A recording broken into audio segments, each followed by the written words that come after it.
Can we all just zoom in on that massive cut on my nose? I don't know where it came from.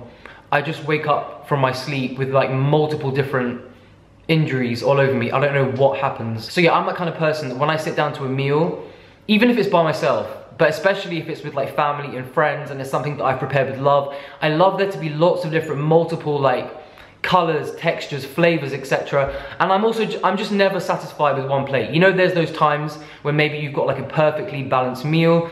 Maybe you have some tofu, some sweet potatoes, some greens, some avocado, but you just feel like there's something missing.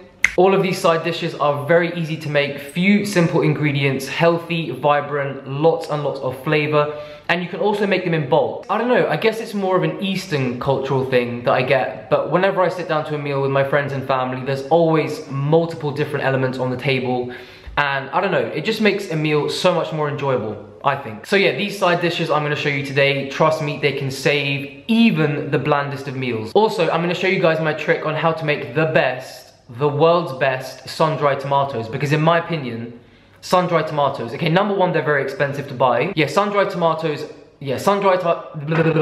they can save any kind of pasta salad, any kind of sandwich, any kind of meal. They just bump up so much flavor, and they're very expensive to buy. They're also very hard to find, either not coated in like 2 gallons of oil or in plastic. So I'm gonna show you how to make them without a dehydrator, and also without having to leave your oven on for 7 to 10 hours, which, let's face it, is a waste of electricity and also is a safety hazard, a bit like me. As always, all of the full measurements, instructions and ingredients and stuff is linked down below, so let's get into the food. So this first recipe is a creation I've been making on repeat for the last few weeks because I just cannot get enough of it. It's my crispy, tahini coated, cheesy cauliflower bites. Now I call this cheesy cauliflower bites not because I use any kind of vegan cheese or nooch, but because, believe it or not, when you roast tahini, specifically on cauliflower, it does indeed taste cheesy. I don't know why. It's confusing, but it just does. But guys, the flavor of this, I can't even tell you. I'm just chopping up 2 large heads of cauliflower into bite-sized chunks. Side note, why is cauliflower so annoying to chop? I swear there are still bits of sprayed cauliflower all over my kitchen as I speak. But anyways, and I'm always amazed at how this underrated vegetable is basically a white tree. Anyone else? Chuck the pieces into a large mixing bowl, and we're just gonna start by drizzling this with a good amount of proper runny Arabic tahini. You do need quite a bit because this isn't just for flavor, it's to make a crispy crust. I'm also squeezing over some lemon juice, salt, pepper, and some spicy paprika, which really takes this flavor to a different level. Give it a good mix so that everything is well coated, and I decided at this point that it did need a little bit extra liquid gold, so I'm just drizzling over a little bit more onto a lime baking tray and into a hot oven for 20 to 25 minutes. I'm serving this on a bed of fresh rocket or arugula and throwing over some flaked almonds for extra crunch and flavor, and a little drizzle of garlic infused olive oil. And this is what it should look like when it's done, nice and caramelized, and then just serve it on top of the greens. I added some extra flaked almonds, and I also used a little bit of this pomegranate molasses, which you can find in most Middle Eastern stores. It's sweet and sour and goes so well with tahini. Speaking of which, I added another little drizzle because I just can't ever resist. And look at that. Grab a fork and happily apply to face. Guys, the flavor of this, just makes me want to go, woo!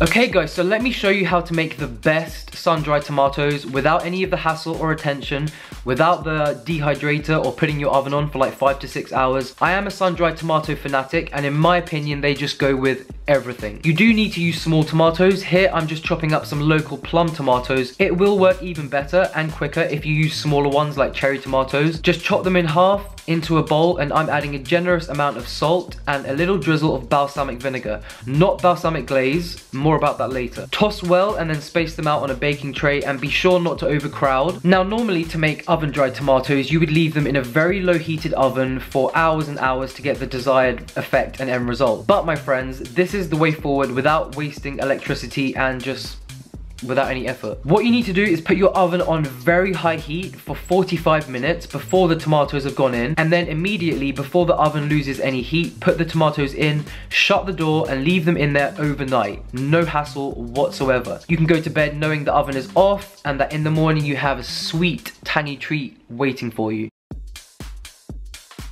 And this is the final result. Look at how perfectly caramelized and cooked down these are. I actually had some of these for breakfast this morning, but my fave way is to serve these on a big bed of sweet corn, which I've tossed with some lemon juice and salt, and some good creamy avocado, of course. There's no better combination than sun-dried tomatoes and avocado. And this was a really good avocado, as you can see. I was very happy. It's the contrast between the textures and the flavors here that makes this simple mix such a hit. The perfect side dish to add to any meal you're serving. I also love these balsamic oven-dried tomatoes on sourdough toast with avocado and hummus.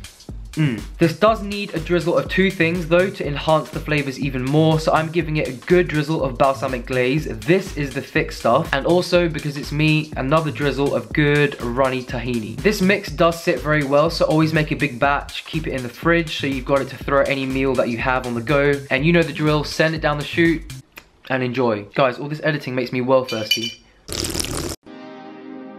So this next mix is my cinnamon roasted bell peppers with chickpeas and bulgur wheat. I would just like to start by saying that I am using red, yellow and orange bell peppers. You won't ever catch me eating a green one because, like I've said many times before, a green pepper is simply an unripe one, and I just cannot trust anyone that eats them. I just can't.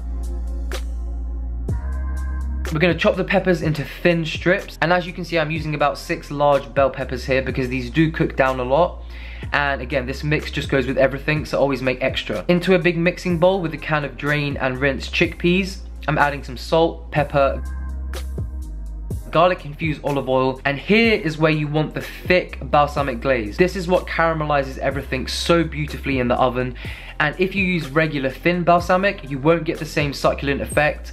They'll just be watery, okay? So make sure you use balsamic glaze here. Give it a good toss, throw the mix onto a baking tray, spread everything out nice and evenly, and into a hot oven for 25 to 30 minutes. Now the pepper and chickpea mix is a great side dish in its own right, but if you want to make this a more substantial meal, or just a more substantial side dish, then bulgur wheat is your answer. I've said it before, I don't know why more people don't use bulgur wheat as a carb staple, because you don't even have to cook it. It's ready in 5 minutes and has such a lovely flavor. Just pour over some boiling water just to cover, season with salt, pepper and a good squeeze of fresh lemon juice, and just let this sit until all the water, all the liquid has fully absorbed and it's nice and fluffy like quinoa or couscous would be. When the peppers are ready, they should look slightly burnt, but don't worry, that's just the balsamic and cinnamon caramelizing, and the chickpeas should be nice and crunchy, not mushy. So I'm just serving this with the bulgur, and to be honest, if you threw some avocado and some leafy greens at this mix, it can be a full-on meal.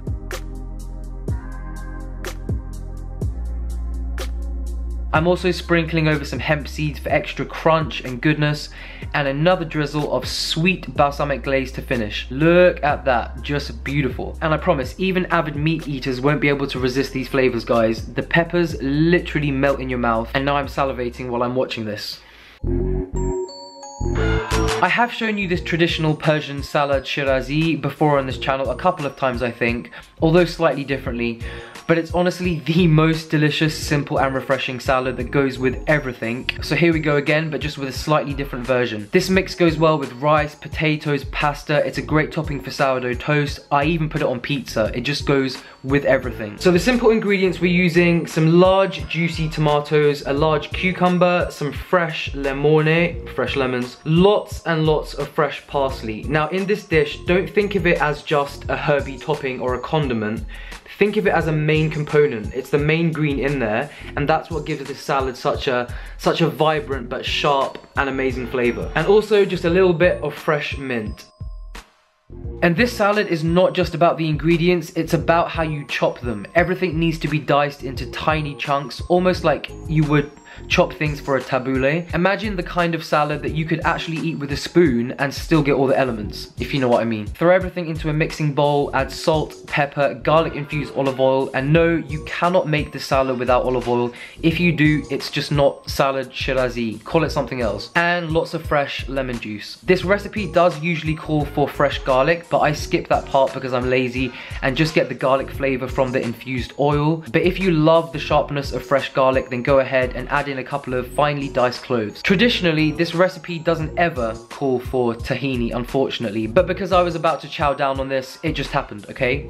And I'm not about to apologize for it. Trust me, you'll love this mix. Like I said, so simple, refreshing, and can jazz up any kind of boring meal. Anyways guys, as always, I'm sending you all so much love, and I'll see you on the next video.